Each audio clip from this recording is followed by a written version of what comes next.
मैं चंदन कुमार प्रेपल क्लासेस के online segment में आप समस्त छात्र छात्राओं का फिर से एक बार स्वागत करता हूं। दोस्तों, आज के क्लास में हम लोग टॉप 10 करंट अफेयर्स पर चर्चा करेंगे। इसलिए वीडियो को शुरू से लेकर के अंत तक ध्यान से देखें और इम्पोर्टेंट बातों को जरूर नोट करें। तो स्टार्ट करते हैं आज के पहले क्लास पॉइंट को। आज का जो हमारा पहला टॉपिक है साथियों, चिल्ड्रन क्लाइमेट पुरस्कार 2020। याद रखेंगे, चिल्ड्रन क्लाइमेट पुरस्कार 2020 जो मिला है साथियों, वो किसे मिला है? ग्रेटा थर्नबर्ग को। किसे दिया गया है? ग्रेटा थर्नबर्ग को। ये 17 वर्षीय युवती है, याद रखेंगे 17 वर्षीय युवती है, और इनका संबंध साथियों किस देश से है? स्वीडन से है, और ये एक महत्वपूर्ण पर्यावरणविद है। याद रखेंगे, पर्यावरणविद है। दुनिया में पर्यावरण को लेकर के ये लड़ाइयां लड़ती है। आपको बता दें, ग्रेटा थर्नबर्ग को दुनिया की मशहूर जो मैगजीन है, टाइम्स मैगजीन के द्वारा इन्हें वर्ष 2019 का पर्सन ऑफ द ईयर भी चुना गया था। पर्सन ऑफ द ईयर चुना गया था। याद रखेंगे, इन्हें यहां तक कि नोबेल शांति पुरस्कारों के लिए भी नॉमिनेट किया गया था। तो याद रखेंगे, ये चिल्ड्रन क्लाइमेट पुरस्कार 2020 किसे दिया गया है? स्वीडन की 17 वर्षीय युवती ग्रेटा थर्नबर्ग को, जो एक पर्यावरणविद है। अगला जो टॉपिक है साथियों, चिल्ड्रन पीस प्राइज 2020। आपको बता दें, जो चिल्ड्रन पीस प्राइज 2020 है, वो दिया गया है सादत रहमान को। किसे दिया गया है साथियों? तो सादत रहमान को। सादत रहमान का जो संबंध है वो किस देश से है? बांग्लादेश से है। किस देश से है? बांग्लादेश से है, और ये 17 वर्षीय युवा है। याद रखेंगे, 17 वर्षीय युवा है, और बाल श्रम को लेकर के ये लड़ाई लड़ रहे हैं। दुनिया में ऐसे युवा या ऐसी संस्थाएं जो बाल श्रम को रोकने के लिए प्रयासरत है, उन्हीं को चिल्ड्रन पीस प्राइज दिया जाता है। तो याद रखें, चिल्ड्रन पीस प्राइज 2020 जो दिया गया वो सादत रहमान को दिया गया। अगला जो टॉपिक है साथियों, मॉस गार्डन। याद रखेंगे, देश का पहला, याद रखेंगे जहां भी पहला आता है वो काफी इंपॉर्टेंट होता है। तो याद रखें, देश का पहला जो मॉस गार्डन है वो उत्तराखंड के नैनीताल में। याद रखें, कहां? तो उत्तराखंड के नैनीताल में इसका उद्घाटन किया गया। इसका उद्घाटन साथियों किसने किया है? जिन्हें हम लोग वाटर मैन ऑफ इंडिया कहते हैं। वाटर मैन ऑफ इंडिया भी कहते हैं, जिनका नाम है राजेंद्र सिंह। याद रखेंगे, राजेंद्र सिंह, इनके द्वारा इसका उद्घाटन किया गया।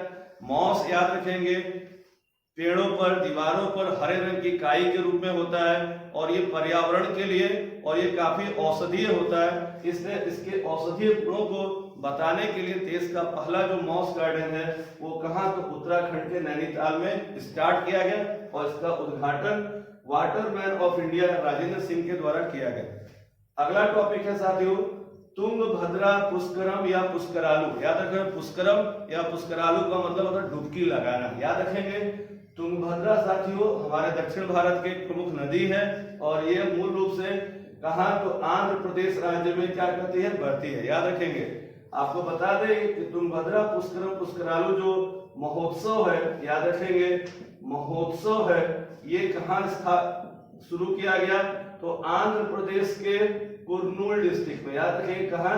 तो आंध्र प्रदेश के कुर्नूल जिले में। और याद रखेंगे, इस महोत्सव का जो मेन उद्देश्य होता है नदी के महत्व को बताना। किसको बताना? नदी के महत्व को बताना। नदी के महत्व को बताना, क्योंकि भाई बिना नदी के इंसानों का जीवन नहीं संभव हो सकता है। आपको बता दें कि जो तुंगभद्रा पुष्करम या पुष्करालू है, फिर दोबारा तुंगभद्रा नदी पर 12 वर्षों के बाद लगेगा। मतलब कब लगेगा? 2032 में लगेगा। ऐसी व्यवस्था बनाई गई है कि देश के 12 प्रमुख नदियों पर उन नदियों के महत्व को बताने के लिए इस प्रकार का आयोजन होता है। वर्ष 2019 में, याद रखेंगे, असम राज्य में, याद रखें, असम राज्य में ब्रह्मपुत्र नदी पर इस प्रकार का महोत्सव मनाया गया। अगला साथियों है, आपको बता दें एक खास और बात, आंध्र प्रदेश। आंध्र प्रदेश को जो सीएम है वर्तमान में जगन मोहन रेड्डी है, और आंध्र प्रदेश भारत का इकलौता ऐसा राज्य है जहां की 3 राजधानियां हैं, कुर्नूल, विशाखापट्टनम। याद है, कुर्नूल और विशाखापट्टनम, और साथ ही अमरावती यहाँ की 3 राजधानियां हैं। अगला है साथियों जापान। जापान आप जानते हैं कि एक प्रमुख एशियाई देश है, विकसित राष्ट्र है। खास बात है साथियों कि जापान के सांसदों के द्वारा जलवायु आपातकाल, याद रखेंगे, जलवायु आपातकाल की घोषणा की गई है। जलवायु आपातकाल की घोषणा कहाँ की गई है? जापान के सांसदों के द्वारा। आपको बता दें कि जापान एशिया महाद्वीप में पड़ता है। कहाँ पड़ता है साथियों? एशिया महाद्वीप में पड़ता है। यह एक द्वीपीय, याद रखेंगे, कैसा देश है? द्वीपीय देश है। और जापान जो देश है इसमें 4 प्रमुख द्वीप है। एक है होन्शु, दूसरा है होक्काइडो, याद है होक्काइडो, तीसरा जो है शिकोकू, और चौथा होता है साथियों क्विंसू। ये जापान के 4 प्रमुख द्वीप है और इन चारों प्रमुख द्वीपों पर जापान की 98% आबादी रहती है।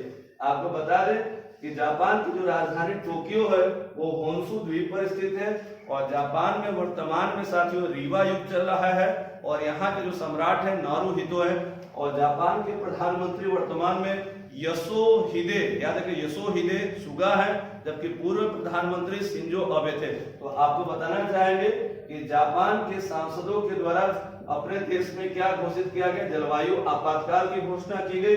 दुनिया में सबसे पहले जलवायु आपातकाल की घोषणा साथियों ब्रिटेन देश में, जबकि दूसरे बार आयरलैंड देश में और दुनिया में सबसे पहले मैक्सिको सिटी शहर में जलवायु आपातकाल की घोषणा की गई।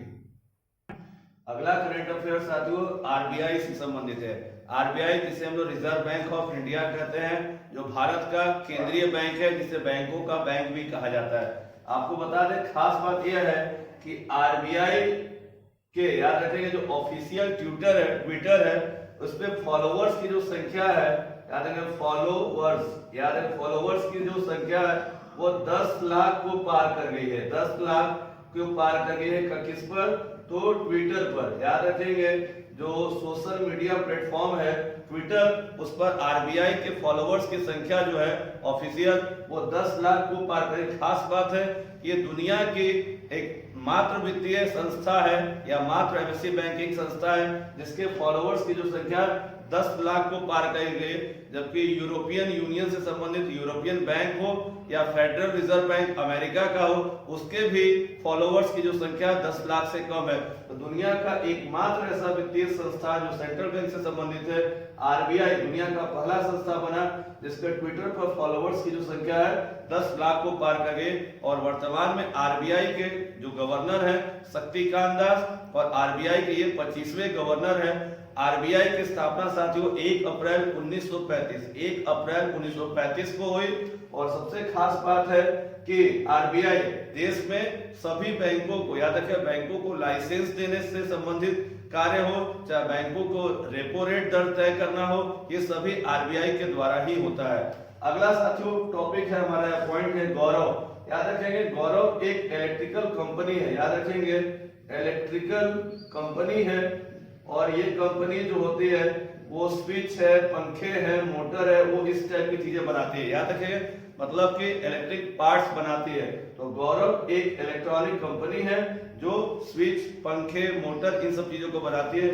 गौरव कंपनी के द्वारा जो अपना ब्रांड एम्बेसडर, याद रखेंगे ब्रांड एम्बेसडर नियुक्त किया गया है। किसे नियुक्त किया गया है? एमसी मैरीकॉम को। याद रखेंगे एमसी मैरीकॉम जो क्या करते हैं, मुक्केबाज है और वर्तमान में राज्यसभा की सांसद में, राज्यसभा की मनोनीत सांसद के रूप में भी कार्यरत है। और ये भारत के नहीं दुनिया के सबसे महान बॉक्सरों में है, क्योंकि ये दुनिया की एकमात्र ऐसी महिला बॉक्सर है जो 6 बार के विश्व चैंपियन रही है। इन्हें सुपर मॉम का भी दर्जा कहा जाता है। तो याद रखें गौरव जो एक इलेक्ट्रिकल कंपनी है उसने अपना ब्रांड एम्बेसडर किसे नियुक्त किया है? एमसी मैरीकॉम को। एमसी मैरीकॉम क्या एक मुक्केबाज है और जो 6 बार की विश्व चैंपियन भी है। इसे नोट कर ले साथियों। अगला जो साथियों हमारा पॉइंट है डॉक्टर के सिवान, काफी महत्वपूर्ण है। याद रखेंगे हमारे देश में एक संस्था है जिसका नाम है इसरो। इसरो का फुल फॉर्म होता है Indian space research organisation. ISRO के जो प्रमुख हैं डॉक्टर के सिवान, इन्हें डॉक्टर ऑफ साइंस, याद रखेंगे doctor of science doctor of science की मानद उपाधि दी गई है। मानद उपाधि दी गई है। आपको बता दें, इन्हें जो डॉक्टर ऑफ साइंस की मानद उपाधि दी गई है वजूभाई आर वाला के द्वारा दिया गया। वजूभाई आर वाला के द्वारा दिया गया है, जो गवर्नर है कहाँ के, कर्नाटक के। तो याद रखेंगे, डॉक्टर के सिवान को डॉक्टर ऑफ साइंस की मानद उपाधि कर्नाटक के गवर्नर वजूभाई आर वाला के द्वारा दिया गया और डॉक्टर के सिवान इसरो के प्रमुख हैं। अगला पॉइंट है साथियों, संविधान दिवस। याद रखेंगे, संविधान दिवस साथियों हमारे यहाँ 26 नवंबर को मनाया जाता है। कितने तारीख को मनाया जाता है? तो 26 नवंबर को। काफी महत्वपूर्ण तारीख है साथियों, 26 नवंबर। 26 नवंबर को अपने देश में संविधान दिवस के रूप में, विधि दिवस के रूप में, कानून दिवस के रूप में मनाया जाता है। और इस दिवस को जो मनाने की शुरुआत हुई साथियों, वो शुरुआत हुई 26 नवंबर 2015 से। चूंकि 26 नवंबर 2015 के अंतर्गत इस वर्ष में ही डॉक्टर अंबेडकर की जो है 135वीं जयंती मनाई गई। तो आप जानते हैं डॉक्टर अंबेडकर जो प्रारूप समिति के अध्यक्ष थे, जिन्हें ड्राफ्टिंग कमेटी का चेयरमैन भी कहा गया। तो भाई हमारे भारतीय संविधान को पूरा करने में इनका एक महत्वपूर्ण योगदान था। उसी को देखते हुए भारत के प्रधानमंत्री नरेंद्र मोदी जी के द्वारा यह तय किया गया कि प्रत्येक वर्ष 26 नवंबर को हम लोग क्या मनाएंगे, संविधान दिवस या विधि दिवस के रूप में मनाएंगे। आपको बता दें कि 26 नवंबर 1949 को ही भारत का संविधान पूर्ण रूप से बनकर तैयार हुआ था और भारत के संविधान को बनाने में 2 वर्ष 11 माह 18 दिन का समय लगा था। और आपको पता है कि 26 नवंबर को इस संविधान का कुछ हिस्सा लागू हुआ, परंतु 26 जनवरी 1950 को पूर्ण रूप से संविधान पूरे भारत में लागू हुआ। अगला पॉइंट है साथियों, डगलस स्टुअर्ट। याद रखेंगे, डगलस स्टुअर्ट को वर्ष 2020 का, याद रखें, वर्ष 2020 का बुकर पुरस्कार दिया गया है। कौन सा पुरस्कार दिया गया है? बुकर पुरस्कार दिया गया है। ये साथियों स्कॉटलैंड के लेखक हैं। कहाँ के लेखक है? स्कॉटलैंड के लेखक है और इनकी एक रचना है जिसका नाम है सुगी बेन। याद रखेंगे, सुगी बेन। सुगी बेन नामक इनकी एक रचना है, एक उपन्यास है, जिसके लिए इन्हें बुकर पुरस्कार दिया गया। साहित्य के क्षेत्र में बुकर पुरस्कार सर्वश्रेष्ठ पुरस्कारों में एक माना जाता है। बुकर पुरस्कार, मैन बुकर इंटरनेशनल या नोबेल के क्षेत्र में जो साहित्य का दिया जाता है, वो सबसे बड़े साहित्यिक पुरस्कारों में से एक है। तो दोस्तों, आज की क्लास में हम लोगों ने टॉप 10 करंट अफेयर्स पर चर्चा किया। आपको अगर कंटेंट अच्छा लगा हो तो इसे ज्यादा से ज्यादा लोगों को शेयर करें। अगर आप हमारे चैनल नए हैं तो चैनल को सब्सक्राइब करना न भूलें। धन्यवाद दोस्तों, नमस्कार।